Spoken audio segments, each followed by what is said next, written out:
नमस्कार प्रिय साथियों, मैं हूं सुरेश श्रिवाली। अवेकनिंग मंत्रा में आप सभी का बहुत बहुत स्वागत है।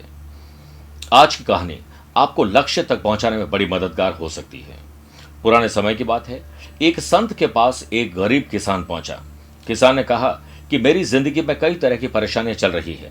मैंने जो लक्ष्य हासिल करने के लिए बना रखा है वहां तक मैं पहुंच नहीं पा रहा हूं। लेकिन संत ने कहा कि कोई बात नहीं, तुम अपने घर जाओ, मैं कल तुम्हारे घर आता हूं और कुछ रास्ता बताता हूं। किसान अपने घर लौट आया। अगले दिन संत उस किसान के घर पहुंचे।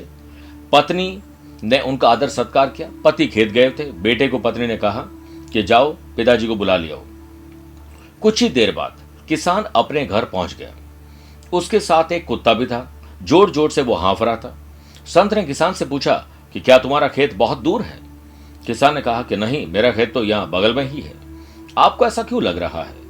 संत ने कहा कि मुझे यह देखकर आश्चर्य हो रहा है कि तुम और तुम्हारा कुत्ता दोनों साथ साथ आए, लेकिन तुम्हारे चेहरे पर बिल्कुल भी थकान नहीं है, जबकि तुम्हारा कुत्ता बुरी तरह हाँफ रहा है। किसान बोला कि मैं और ये कुत्ता दोनों एक ही रास्ते से घर आए हैं। मेरा खेत भी पास ही है। बस मेरा कुत्ता इसलिए थक गया है क्योंकि इसकी एक वजह है। मैं सीधे रास्ते से चलकर घर आया हूं, लेकिन यह कुत्ता आसपास के दूसरे कुत्तों को देखकर उनको भगाने के लिए दौड़ता और भौंकता हुआ आया है। संत ने किसान से कहा कि सही बात है।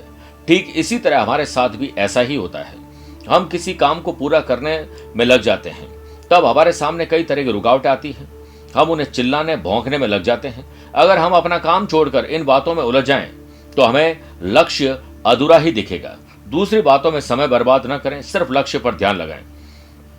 जल्दी आप वहां तक जरूर पहुंचेंगे। क्या सीख मिलती है कि जिंदगी में हमें कई तरह के लालच मिलते हैं।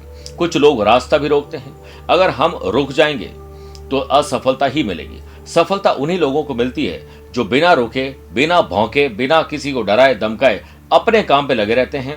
उनको ही सफलता मिलती है। तो आज से आपको सफल होना है तो बाकी सारी बातों पर ध्यान देना बंद कर दीजिए। दिखे तो सिर्फ और सिर्फ लक्ष्य ही दिखे। यही है आज की कहानी। प्यार भरा नमस्कार और बहुत बहुत आशीर्वाद।